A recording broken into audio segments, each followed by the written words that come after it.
नमस्कार मित्रांनो, lustre of educate आपल्या युट्यूब चॅनलवर तुम्हा सर्वांचे स्वागत आहे. आजच्या व्हिडिओमध्ये आपण 2013 साली जी टीईटीचा पेपर झाला होता त्यातील टीईटी पेपर क्रमांक 1 मधील मराठी विषयाच्या 30 प्रश्नांचे विश्लेषणासहित उत्तरे बघणार आहोत. आतापर्यंत झालेल्या सर्व प्रश्नपत्रिकांचे विश्लेषण आपल्या चॅनलवर घेऊन येणार आहोत. तर चॅनलवर नवीन असाल तर चॅनलला नक्की सबस्क्राईब करा, जेणेकरून अशीच नवीन व्हिडिओ तुम्हाला मिळत जातील. चला तर मग जास्त वेळ न घेता व्हिडिओला सुरुवात करूया. आपल्या सर्वांनाच माहिती आहे की पेपर क्रमांक 1 असो किंवा 2 असो, प्रत्येक पेपरला मराठी विषयाचे 30 प्रश्न विचारले जातात. तर आपल्याला ह्या 30 मार्कासाठी मराठी व्याकरण हा महत्त्वपूर्ण घटक अभ्यासाचा आहे. तर मित्रांनो, आपल्या मार्कांमध्ये जे जुने पेपर आहेत, जुने झालेले पेपर आहेत, यांचं खूप महत्त्व आहे. त्यामुळेच आपण सर्व विषयाच्या प्रश्नपत्रिका आपल्या चॅनलवर घेऊन येणार आहोत. तर मग आता प्रश्नांकडे वळूया आपण. इथं उतारा आहे, त्यावर आधारित 4 प्रश्न विचारलेले आहेत.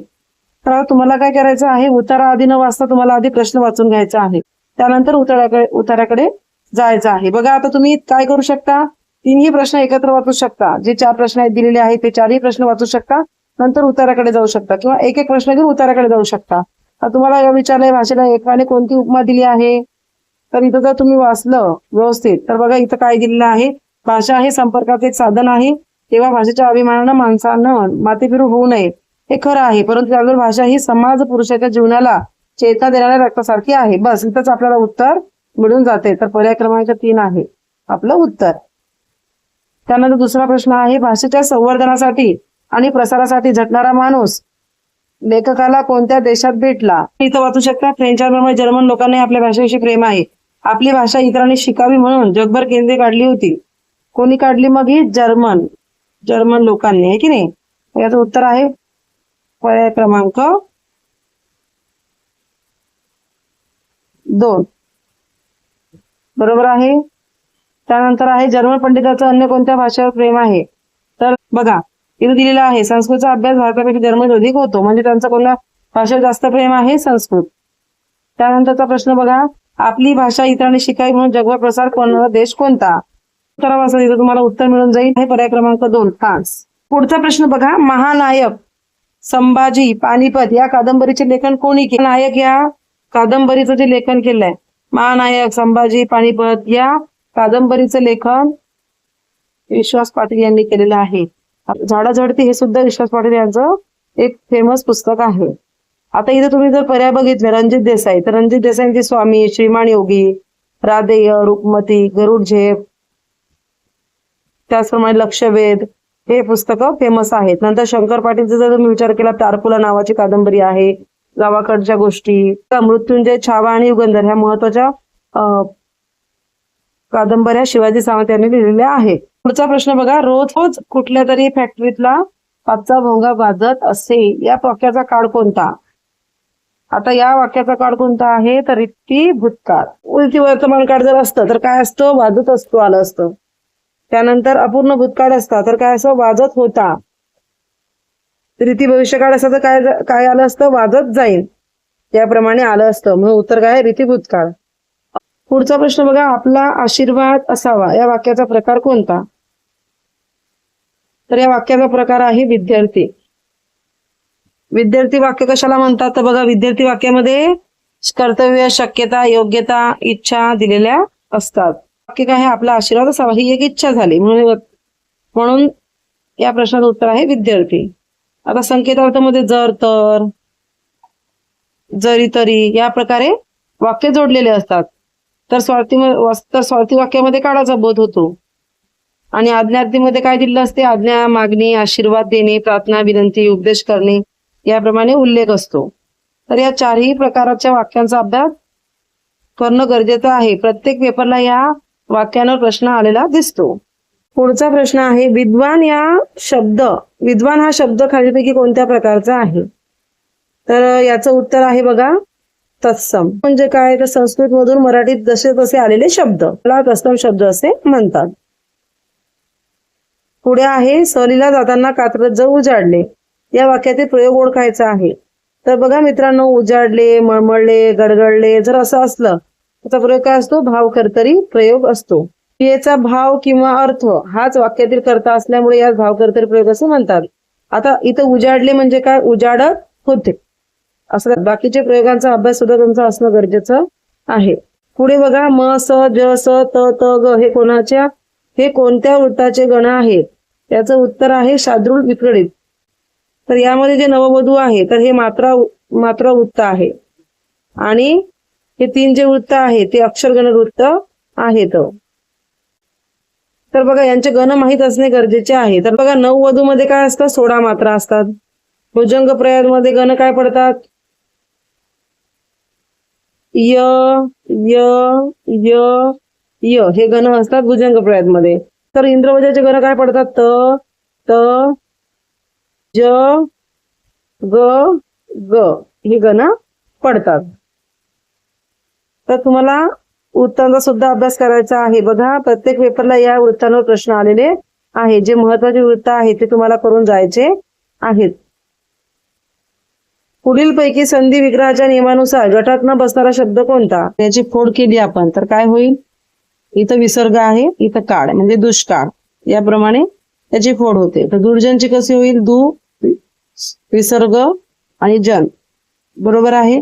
नंतर आहे निष्कारण, नि विसर्ग आणि कारण, आणि निष्फळची नि विसर्ग आणि फळ, याप्रमाणे याची फोड होते. तर आता तुम्ही जर विचार केला तर यात निष्फळ, निष्कारण आणि दुष्काळ या 3 विसर्ग आहे, त्या विसर्गाचा श होतो, बरोबर आहे. तर इथं र होतो, म्हणून पर्याय क्रमांक 2 आपलं उत्तर असेल. पुढचा 42 नंबरचा प्रश्न, नागनाथ कोलापल्ले यांच्या पुढीलपैकी कोणत्या साहित्य कृतीला राज्य शासनाचा पुरस्कार प्राप्त झाला आहे? आता हा प्रश्न इथे का घेतला आहे मित्रांनो? बघा मित्रांनो, 86वे अखिल भारतीय मराठी साहित्य संमेलन त्याचे अध्यक्ष नागनाथ कोलापल्ले होते, त्यामुळे हा प्रश्न त्यावेळेस विचारला गेला. तर आता या कोणत्या साहित्य कृतीला राज्य शासनाचा पुरस्कार प्राप्त झाला? तर मूळस या कलाकृतीला राज्य शासनाचा पुरस्कार प्राप्त झाला होता. काही महत्वपूर्ण घटना आता 2026च्या पेपरमध्ये सुद्धा विचारू शकतात, त्याच्याशी संबंधित प्रश्न करंट अफेअरचे पेपरला येऊ शकतात. याचा राजधानीचा जर विचार केला, या ऑप्शनचा जर विचार केला तर राजधानी हा कथासंग्रह आहे, गांधारीचे डोळे कादंबरी आहे आणि ज्योतिपर्व हे चरित्रात्मक ग्रंथ आहे. यामध्ये महात्मा ज्योतिबा फुले यांचं वर्णन केलेलं आहे.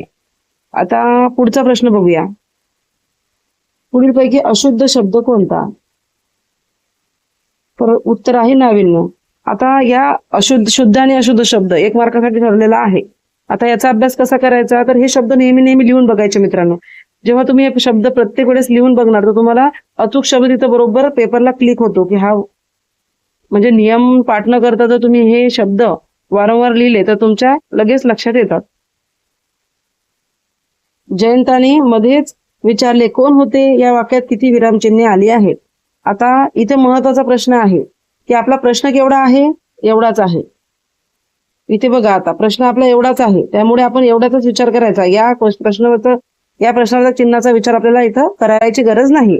तर इथे जे प्रश्नाचं चिन्ह आलेलं आहे तर या प्रश्नाच्या चिन्हाचा विचार इथं करण्याची गरज नाही. तर आपल्याला फक्त दिलेलं वाक्य एवढंच आहे, आपल्याला एवढाच विचार करायचा आहे.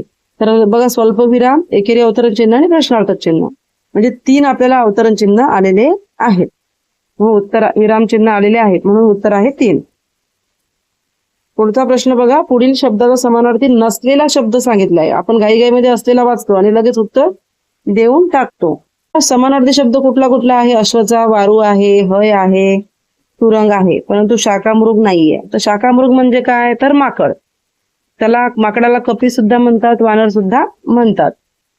आणि अश्व, अजून याला शब्द आहेत बघा समानार्थी, तुरग, वाजी, अस्प, तुरंगम, हे सर्व अश्व या शब्दाचे समानार्थी शब्द आहेत. तुम्ही जर 7वी स्कॉलरशिप आणि 4थी स्कॉलरशिपचे गाईड बघितल्या मराठीच्या तर त्यामध्ये भरपूर समानार्थी शब्द दिलेले आहेत. आता बघा, इथे तुम्हाला कविता दिलेली आहे. कविता वाचून तुम्हाला काय करायचं आहे? प्रश्नांची उत्तरे सोडवायची आहे. आता प्रश्न आहे, शेतकरी काड्या आईची पूजा करतो म्हणजे काय करतो? तर याचं उत्तर आहे शेतात कष्ट करतो. तुम्ही कविता वाचून याचे उत्तर बघू शकता. इथे मी तुम्हाला फक्त उत्तर सांगते, त्यामुळे तुमचा वेळही वाचेल. पुढे आहे, शेतातील पिके पाहून कोणाचे देहभान हरपते? तर शेतकऱ्याचे. शेतकऱ्यावर आधारित कविता आहे. कवितेतील मोत्याचा मळा या शब्दाचा समर्पक अर्थ काय? तर शेताचा मळा, मोत्याचा मळा म्हणजे काय? शेतातील पीक. पुढे आहे कवितेतील कोणत्या अनमोल हरित रंगदर्शक रत्नाचे नाव आले आहे? आता इथं जर पहिले ऑप्शन आपण मोती, सोने, माणिक. रंगदर्शक एकच शब्द आहे पाचू. उत्तर आहे पाचू आणि कवितेनुसार सुद्धा पाचूच उत्तर आलेलं आहे. पुढचा प्रश्न आहे झाल या शब्दाचा योग्य विरुद्धार्थी शब्द. सोपा प्रश्न आहे मवाळ. पुढील म्हण पूर्ण करा. पदरी पडले झुसून, पदरी पडले झोन, हसून केले गोड. याचं उत्तर असेल. पुढचा प्रश्न आहे ज्या सामासिक शब्दात दोन्ही पदे महत्वाची नसून त्यातून तिसऱ्याच पदाचा बोध होतो असा समास कोणता? आता हे 4 समास आहेत आणि 4 समासावर नेहमी पदे उलटून पालटून प्रश्न विचारले जातात. आता दोन्ही पदे महत्वाचे नसतात तर तिसऱ्याच पदाचा बोध होतो, तर याचं उत्तर आहे बहुर्वी. तर अव्ययभावामध्ये काय असतं? पहिलं पद महत्वाचं असतं. द्वंद्व मध्ये बघा दोन वेळा आलेलं आहे की नाही, हे असं लक्षात ठेवायचं. याच्यामध्ये दोन्ही पदे महत्वाचे असतात, दोन्ही महत्वाचे. आणि तत्पुरुष मध्ये दुसरे पद महत्वाचे असते. बघा अव्ययमध्ये पहिलं पद महत्वाचं, तत्पुरुष मध्ये दुसरं पद महत्वाचं आणि द्वंद्वमध्ये दोन्ही पद महत्वाचे. आणि बहुव्रीहीमध्ये दोन्ही पद महत्वाचे पद नसून तिसरंच महत्वाचं पद असते. दोन्ही पदे महत्वाचे नसून त्या तिसऱ्या पदाचा बोध होतो. म्हणजे उदाहरणार्थ बघा, उदाहरणार्थ पुरणपोळी, पुरण घालून केलेली पोळी बहुव्रीही समासाचं उदाहरण आहे. पुढे प्रश्न आहे पुढीलपैकी भाववाचक नसलेले नाम शोधा. आता भाववाचक नाम शोधताना तुम्हाला काय करायचं आहे? विशेषण. भाववाचक नाम कसं तयार होतं? विशेषण प्लस काय असायला पाहिजे? त्याला प्रत्यय असला पाहिजे, म्हणजे भाववाचक नाम तयार होतं. आता याच्यामध्ये बघा भव्य हे विशेषण आहे, सौंदर्य म्हणजे सुंदर हे विशेषण आहे, दाता हे विशेषण आहे. पण इथे स्वतंत्र जे आहे हे नाम आलेलं आहे. म्हणून पर्याय क्रमांक 4 हे उत्तर असेल. स्वतंत्र, स्वतंत्रता आलं असतं तर हे भाववाचक नाम असतं. त्यामुळे भाववाचक नाम नसलेलं वाक्य शब्द कुठला आहे? तर स्वतंत्र. पुढीलपैकी पुढचा प्रश्न बघा, साधर्म्यावर आधारित आणि वैधर्म्यावर आधारित असे भेद कोणत्या अलंकारात पडतात? आता बघा, साधर्म्य वैधर्म्यावर आणि साधर्म्यावर, साम्यपणा आणि भेद यावर आधारित असा कोणता अलंकार आहे की त्यात असे भेद पडतात? तर आपलं उत्तर आहे दृष्टांत अलंकार. दृष्टांत म्हणजे काय? उदाहरण. पुढचा प्रश्न बघा, पुढीलपैकी निश्चितपणे पुरुषाचा शब्द कोणता? आता इथं दिलेला आहे क्लास, कंपनी, ट्रंक, पेन्सिल. आता हे 4ही शब्द जर तुम्ही बघितले तर तुम्ही जर ऑब्झर्वेशन केलं तर बघा हे सगळे 40 शब्द परभाषेतून आलेले आहे, इंग्रजीमधून आलेले आहे. तर आधी याचं मराठी करून घ्यायचं. क्लास म्हणजे काय? वर्ग. कंपनी म्हणजे काय? मंडळी. बरोबर. ट्रंक म्हणजे काय? पेटी. आणि पेन्सिल म्हणजे काय? लेखनी. आता याचं लिंग ओळखायचं. आता तो वर्ग, बरोबर, ती मंडळी, ती पेटी, ती लेखनी. तो वर्ग आलेला आहे, बरोबर. तर आता इथं आपल्याला लगेच लक्षात येईल की तो वर्ग आला म्हणजे हे निश्चितपणे पुरुषवाचक आहे. तर उत्तर आपलं क्लास म्हणून येईल. म्हणजे मराठीमध्ये असा नियम आहे की जर परभाषेतून काही शब्द आले तर शब्दांचं मूळ भाषेत रूपांतर करायचं, नंतर त्याचं लिंग ओळखायचं. याप्रमाणे या प्रश्नाचं उत्तर आपण काढू शकतो. पुढचा प्रश्न आहे पुढीलपैकी निश्चितपणे एकवचनी शब्द ओळखा. पर्याय आहेत घरे, लिंबे, फोटो, पिले. तर एक घर, अनेक घरे, बरोबर. एक लिंबू, अनेक लिंबे. एक पिलू, अनेक पिले. पण एक फोटो, अनेक फोटो.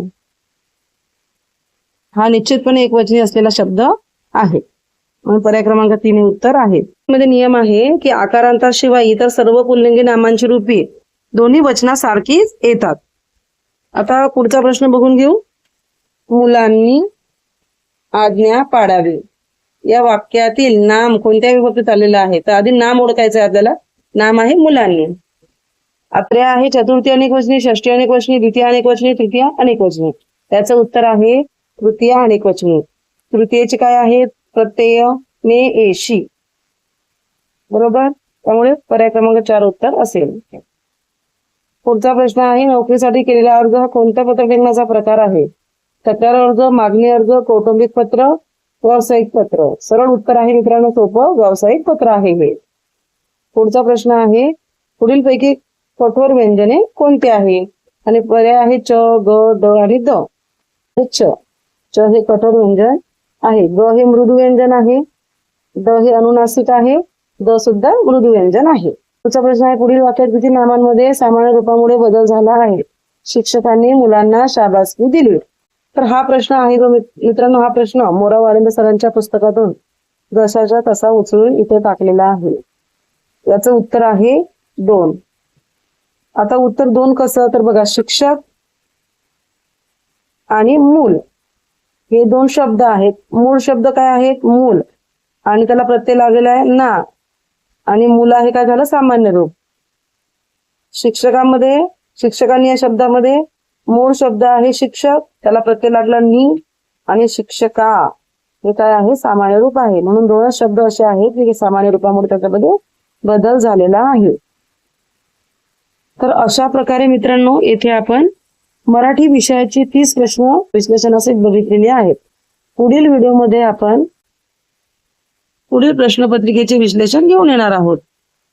तुम्हाला जर मित्रांनो 4थी ते 10वी पर्यंत बेसिक नोट्स पाहिजे असतील आणि जर TET साठी स्पेशल मार्गदर्शन पाहिजे असेल तर आपल्या ग्रुपवर जे काही लोक जॉईन होणार आहेत मेंबर म्हणून, त्यांच्यासाठी आपण या नोट्स अवेलेबल करणार आहोत. तरी आपल्या चॅनलवर जॉईन व्हा. मित्रांनो बघा, 4थी ते 10वी पर्यंतच्या सर्व माझ्या हँड रिटन बेसिक नोट्स मी तुमच्यासाठी देणार आहे. तर आपल्या चॅनलला नक्की जॉईन करा. आणि हा व्हिडिओ जर तुम्हाला थोडा जरी आवडला तरी एक नक्की लाईक करा, शेअर करा, व आणखी प्रश्नपत्रिकांचं विश्लेषण हवं असेल तर नक्की कमेंट करा. धन्यवाद.